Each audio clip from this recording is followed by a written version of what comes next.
Hey everyone, welcome back to the channel. Today, I'm breaking down a powerful investment strategy that goes way beyond just picking random hot stocks. We're talking about a systematic approach to building a portfolio that can weather both bull and bear markets. I'm going to show you how to identify companies with real competitive advantages, the kind that translate into consistent profits and long-term growth. And here's the best part. You don't need to spend 60 hours a week analyzing financial statements like professional analysts do. There's a shortcut, and I'm going to share it with you. By the end of this video, you'll understand how to filter through thousands of stocks to find the absolute best companies in each sector. So let's dive in. Here's the foundation of this investment approach.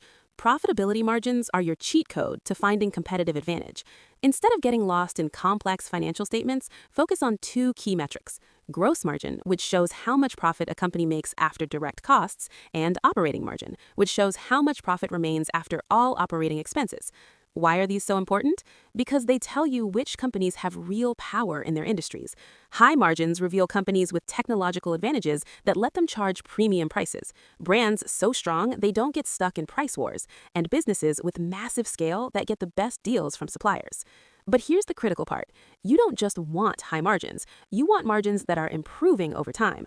A company sitting at 35% operating margin is impressive, but a company that grew from 19% to 43%, that shows management is relentlessly getting more efficient, squeezing more profit from every dollar of revenue. That's the signal you're looking for. Now, I know what you're thinking. Tech stocks have been crushing it. Why not just load up on those? Here's the reality check.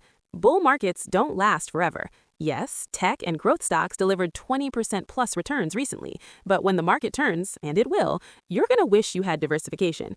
Think about it this way. Different sectors perform better at different stages of the economic cycle. Energy and materials shine in early recovery. Tech dominates in expansion. Utilities and consumer staples protect you in downturns. The smart play isn't trying to time the market perfectly because you can't. The smart play is holding best-in-class companies across multiple sectors. You can still allocate heavily to growth stocks for upside, but having these category killers in defensive sectors will help you sleep at night when everyone else is panicking. This isn't about playing it safe, it's about playing it smart. Let me walk you through some compelling examples that demonstrate this strategy in action. Take NextEra Energy. This is the world's largest renewable energy generator, but here's what matters. They're posting an 81% gross margin and 29% operating margin in the utility sector, and that operating margin has grown from 19.5% just a few years ago. Why? They've built massive scale advantages and locked in long-term contracts. Plus, they're positioned for the AI data center boom. We're going to need massive amounts of new electricity generation, and renewables are going to be a big part of that solution.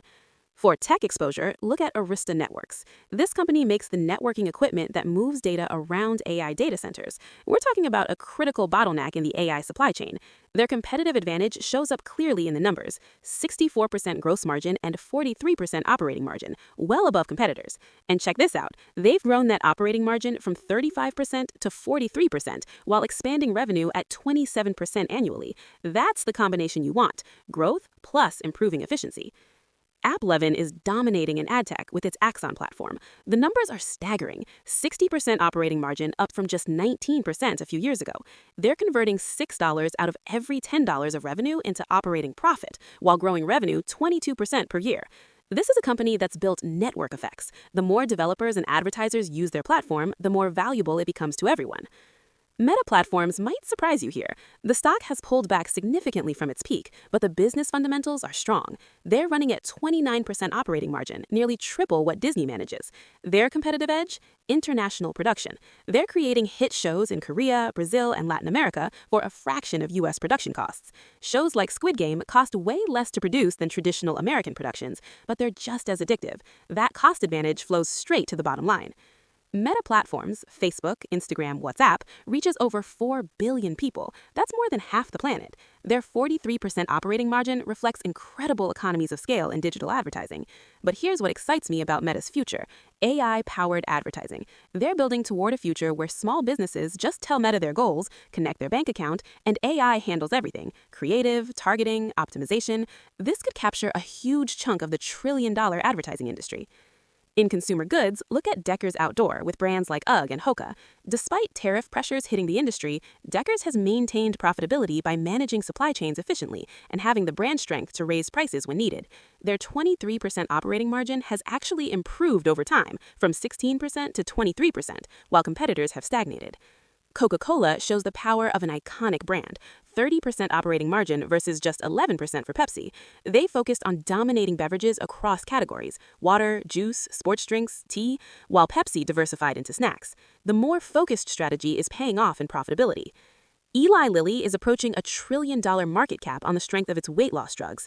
But beyond that blockbuster category, they have 41% revenue growth, and they're improving operating margins year after year, from 22% to nearly 39%. With $16 billion in annual cash flow, they can continuously invest in new drug development or acquisitions. That's a compounding machine. TransDigm in aerospace has a unique advantage. Many of their parts are sole source, meaning they're the only manufacturer. That translates to 47% operating margins that keep expanding. For materials, Southern Copper gives you exposure to the electrification trend. As a low-cost copper producer, they're positioned to benefit from the massive copper demand coming from electric vehicles, renewable energy, and grid infrastructure.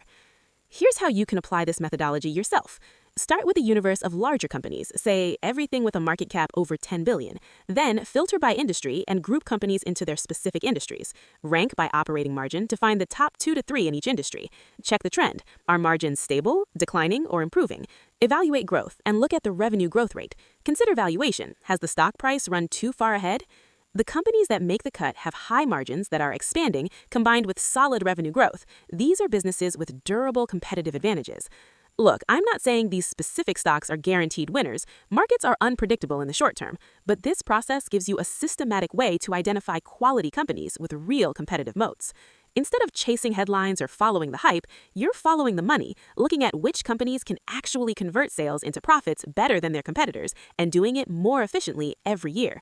Build a portfolio across multiple sectors using this approach, and you'll have something that can grow wealth in good times and protect capital in bad. If you found this valuable, hit that like button and subscribe for more investment analysis. Drop a comment below with which sectors you're most interested in, and I'll dive deeper in future videos. Thanks for watching, and I'll see you in the next one.